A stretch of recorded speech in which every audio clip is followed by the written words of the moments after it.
Deze, waar deze clownvissen in zitten, is een koraal. Dus geen anemoon. Okay. Dat is een toortskoraal, dus een LPS, hè, zoals ik zeg. LPS staat voor Long Polyp Stony Coral en SPS is Short Polyp Stony Coral. Dus dat wil zeggen, LPS is lange polypen, dus ze gaan altijd dus langere tentakels hebben, of sweepers, zou ik maar zeggen. En ze bouwen ook een skelet, daarom Stony Coral. SPS, de Short Polyp, dus zoals de naam het zegt, korte polypjes, dus zoals hier, korte polypjes, en zij gaan ook skelet bouwen. Dus de toortskoraal is een LPS, Long Polyp Stony Coral. Nu, als een clownvis en een anemoon, dat is het bekendste samen. Dus die leven eigenlijk in symbiose met elkaar. Dus de anemoon gaat de clownvis toelaten om in hem te mogen wonen. Dus de anemoon heeft daar baat bij voor voeding eigenlijk en ook bescherming tegenover roofdieren. Dus die anemonen zou eten. Vlindervissen of zo. Nu, en de clownvis die heeft dan weer bescherming van de anemoon. Dus daarvoor, maar als er nu geen anemoon in het aquarium is, dan gaan vaak clownvissen wel eens andere koralen opzoeken om in te wonen. Nu kan dat ook wel heel negatief zijn, want sommige koralen, zoals bijvoorbeeld die hamertjes daarboven, druifskoraal, dat is eigenlijk dezelfde familie, dat is allemaal Euphyllia. Die kunnen dat minder verdragen. Waarom? Die clownvissen die gaan tegen de basis van die polypen gaan wrijven en doen en ze kunnen eigenlijk dat koraal gewoon kapot maken. Ze gaan dat koraal echt, door daarin te zwemmen, gaat dat koraal kapot gaan. De toorts, gelukkig bij mij, doet deze het heel goed. En de clowns die zitten er ook al bijna een jaar in zeker. Nu staat de toorts niet zo heel ver open, omdat het licht nog niet zo heel lang aan is. Maar naarmate veel in een dag komt die veel verder open. Dus ja, het is ook soms gevaarlijk als de clownvissen in een ander koraal gaan, kunnen ze zo kapot maken. Ik denk niet dat ze heel snel zullen verhuizen. Dat denk ik niet. Eens dat ze een plekje gevonden hebben, dan zullen ze daar wel blijven en dan is dat echt wel hun territorium. Of je moest het natuurlijk zelf weghalen en dan zullen ze wel een nieuwe plek gaan opzoeken. Nu, een anemoon is iets anders. Een anemoon is eigenlijk geen koraal. Die kan ook lopen. Die hebben een voet, dus die kan zijn eigen gaan verplaatsen. Of als die behoefte heeft aan meer licht of aan meer stroming of eenders wat, dan kan die anemoon zijn eigen gaan verplaatsen door de bak. Wat ook een nadeel kan zijn natuurlijk voor uw andere koralen, want de anemoon netelt zo hard dat die andere koralen gewoon zal afmaken of verbranden. Hè. Nu, clownvissen, als die in die anemoon zitten, zullen die anemoon gewoon volgen. Ja. Dus dat is wel in de kleinere bak, in de budgetbak zou ik maar zeggen, daar zit een anemoon in. En dat is wel prachtig om die clownvissen daarin bezig te zien. Maar net hetzelfde hier bij de toorts. Het leuke eraan aan die toorts is dat die staat hier mooi van voor in de hoek. Dus zichtbaar, die clownvissen erin. En dat is het eerste wat bij de meeste mensen opvalt dan als ze hier binnenkomen. Een clownvissen in een anemoon.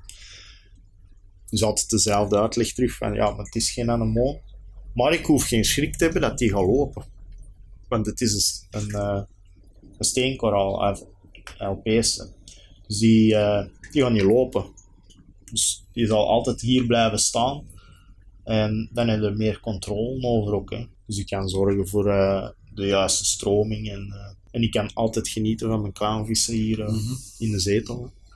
Ik zou de toorts ook wel kunnen voeren. Hè. Elk koraal, dus de polypen, kan je voeren. Maar de één koraal gaat daar sneller op reageren dan de andere. Dus als ik bijvoorbeeld in de Duncans daar missies of zo met een pipet spuit, dan zullen die dat opnemen. En als ik dat in de toorts doe, zullen nu de clowns er altijd mee weg zijn, maar ervoor, voordat er geen clowns in zaten, deed ik dat ook. Maar die pakte dat eigenlijk niet aan. Maar het is natuurlijk niet gegarandeerd dat die clownvissen in die toorts gaan. Hè. Het kan ook zijn dat ze gewoon ergens boven in een hoekje van een bak gaan. Ja, dus het is niet zo dat ze zeggen van liever in een toorts dan dat ik niks heb. Uit nature, dat zit in de natuur, gaan de clownvis eigenlijk, als ze een anemoon zien, gaan ze in die anemoon gaan. Maar omdat de clownvissen worden al heel veel gekweekt, hè, in gevangenschap. En ik denk dat dat daardoor wel komt dat sommige clownvissen gewoon helemaal niet. Sommigen doen er een jaar over, of 2 jaar, of sommigen helemaal niet. Die niet in een koraal of niet in een anemoon gaan. Ja. Toen ik hier de anemoon in de nieuwe bak zette, in de nieuwe budgetbak, dat is 30 seconden en die kleine clownvis, die zat daarin. En die hebben nooit, sinds dat ze in dat bakje zaten, ook bij Stef, hebben die nooit geen anemoon gehad. Maar hij zei wat tegen mij toen van, ja, ik denk als je een anemoon in zit, zit ze erin. En ja, het heeft geen half uur geduurd en de grote zat er ook bij in. Terwijl deze, de grootste is het vrouwtje, is altijd het vrouwtje. Dus clownvissen worden als man geboren en de dominantste wordt het vrouwtje.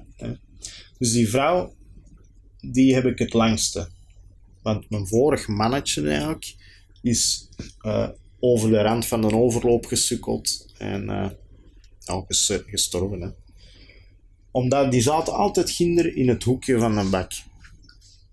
Die gingen niet op zoek naar een koraal of eenders wat. Die woonden eigenlijk daar en die kwamen daar wel eens uit. Die gingen wel eens rondzwemmen, eigenlijk voor eten te gaan zoeken. Of als ik eten gaf aan, dan kwamen ze ook wel eten halen. Maar voor de rest leefden ze echt in het hoekje van de bak daar. Dus oké, dat manneke was dood. Dat vrouwke toch wel een maand of 2, 3 eigenlijk alleen gezeten. En die zat ook maar in dat hoekje. Totdat ik dan dacht van oké, nu ik ga een nieuwe clownvis bijhalen. Een kleintje, hè. Om toch niet te groot risico te lopen dat het een vrouwke is en dat ze gaan vechten. Want dan vechten ze vaak wel eens tot de dood. Dus ik kocht die. De toorts stond hier. Ik zet dat manneke erin. En na een uur zat hij daarin. In die toorts. En dan was het echt wel plezant. Want dan heeft hij eigenlijk de dag daarna, een dag lang, heeft hij altijd naar de andere kant, naar boven in een bak gezwommen, naar dat vrouwke. En heen en weer. Naar die toorts, naar dat vrouwke, naar die toorts, naar dat vrouwke. En de dag erop, dus tegen de avond, volgde, en ik heb het spijtig genoeg toen niet kunnen filmen, maar dan volgde dat vrouwke hem in de toorts. En sindsdien zitten ze er met 2 in. Maar het kan makkelijk zijn, moest ik het oude koppel nog hebben, dat die nog altijd daar in dat hoekje van die bak hadden geleefd. Hè. Ja.